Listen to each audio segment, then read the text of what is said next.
जी बिस्मिल्लाहिर्रहमानिर्रहीम। अस्सलाम वालेकुम व्यूअर्स। मैंने आज एक निजी चैनल में जॉब करता हूं, तो उसी के प्लेटफॉर्म से मैंने एक रोड शो किया।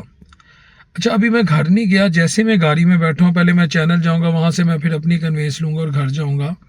तो मैंने ये ज़रूरी समझा कि मैं आवाम के सामने आज अवामी राय लेकर आऊँ। आज लोगों से मैं मुल्क की जो सियासी सूरत हाल है उस पर बात कर रहा था। तो मुल्तान रोड में मंसूरे के अपोजिट, ये जमात इस्लामी का जो मरकज़ी हेड ऑफिस है, इसके अपोजिट एक बाज़ार है। तो वहाँ के लोग, आप यकीन करें, आज पता क्या कह रहे थे? वो कह रहे थे अगर ख़ान को बाहर लाना है ना, तो अलीमा ख़ान को ना पार्टी की चेयरमैनशिप दे दें। तो मैंने उससे कहा, मैं कहा भाईजान आप क्या बात कर रहे हैं, आप मरूसी सियासत की बात करें, ख़ान तो मरूसी सियासत के ख़िलाफ़ है। उसने कहा यार, आप ख़ान की मरूसी सियासत देख लो कि अच्छी है या बुरी है, या उसकी ज़िंदगी देख लो, या उसका कैरियर देख लो, या उसकी स्ट्रगल देख लो। तो मैंने कहा इस वक्त जो पीटीआई की दीगर लीडरशिप है, इसके बारे में आप क्या कहते हैं? वो एक बुजुर्ग बैठे थे, उन्होंने कहा पुत्र गाल सुन इधर आ। वो 8-10 थे, वो चाय पी रहे थे, और वो बड़ी अच्छी एक डिस्कशन हुई मेरी उनसे।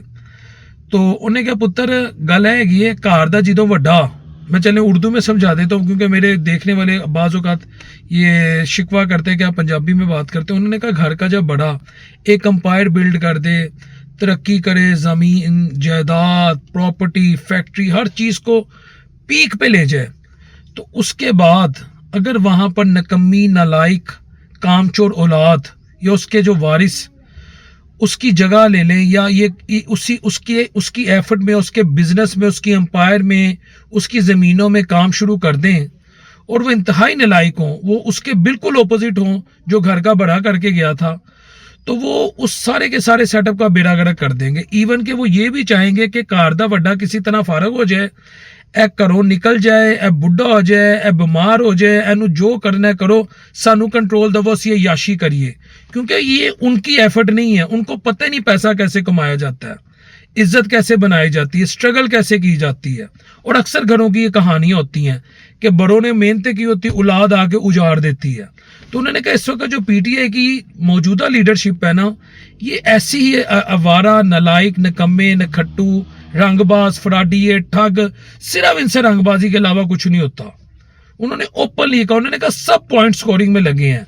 जहां तक मैं बात हुई अलीमा खान की, तो अलीमा खान के बारे में वो कहते हैं यार वो एक संजीदा खातून है, वो अपने भाई के लिए कलप रही है, तरप रही है, उसकी दीगर बहनें हैं, ये पार्टी की चेयरमैन बनेगी तो अल्टीमेटली चीज़ों को संजीदगी से लेगी, ये डायलॉग की तरफ जाएगी, ये मसालियत की तरफ जाएगी, ये अल्लाह आपका भला करे।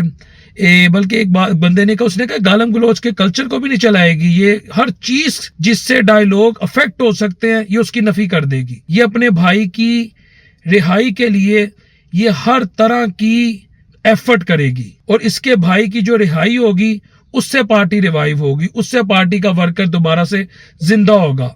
बाकी उसने कहा लोगों की ओपिनियन, मैं भी ये मानता हूँ कि आप सोशल मीडिया पे इनकलाब ला रहे हो, आप गालियां दे रहे हो, कोई बाहर बैठा है, कोई इधर बैठा है कि छड़ांगे नहीं, मार दांगे, मर जाएंगे, इंज कर दांगे, उंज कर दांगे, गोली क्यों चलाई, इसका कोई फायदा मेरा नहीं ख्याल अभी तक मुझे नजर आ रहा है। स्वाय इसका फायदा सिर्फ पॉलिटिकल ओपोनेंट्स को होता है। इस वक्त खान को एक कमिटेड, एक इंतहाई मुखलस साथी की जरूरत है, जो मुझे लगता है उसकी बहनें हैं। वो ड्राइविंग सीट पे आए, वो डायलॉग करें, वो पीटीआई के नजरिए को भी बचाएं, वो मसालियत की तरफ भी जाएं, वो खान को बाहर भी लाएं, और वो खान को दोबारा से अवाम के दरमियान या उस नहज पे ले जाएं कि खान इस सिस्टम में दोबारा आए। अदरवाइज ये जो मौजूदा लोग हैं ऐसे कर देंगे, हमने कमर पहन लिए, हम छोड़ेंगे नहीं। यार ये 1.5-2 साल में क्या हमने देख लिया, इसका क्या रिजल्ट निकला? इसका कोई रिजल्ट नहीं निकला। तो मैं ये समझता हूं कि अब इन रंगबाजों से, चाहे मेरी तरह के एंकर्स हों या कोई भी हो, इससे निकल के खान साहब की बहन, वो वाम ठीक कह रही है, पार्टी की चेयरमैनशिप संभाले। अगर खान साहब, ये बीइंग अ पाकिस्तानी मेरी एक राय है, अगर ये चाहते हैं वो बाहर हैं। अगली बात ये है कि जी आपके इल्म में होगा कि भारतीय जो पाकिस्तान और भारत के दरमियान जो एक टेंशन चली है, उसके बाद जो पाकिस्तानी फ़ज़ाई हदूद है वो बंद कर दी गई है, और उस हदूद को बंद करने का नुकसान भारत की एयरलाइंस को एक्सपेक्टेड ही है कि अगर एक साल सिर्फ इंडियन एयरलाइन उसको $60 करोड़ का होगा, इस तरह दीगर एयरलाइंस हैं इनको अरबों डॉलर्स का होगा। تو جب معاملہ اس نہج پہ پہنچ گیا کہ صرف ان کی ایئر لائنز کو اربوں ڈالرز کے نقصانات ہو رہے ہیں، کر بھی وہ کچھ نہیں سکے سوائے گیدر بھکتیوں کے، ہم ایسے کر دیں گے ویسے کر دیں گے، تو رزلٹ آپ کے سامنے ہے۔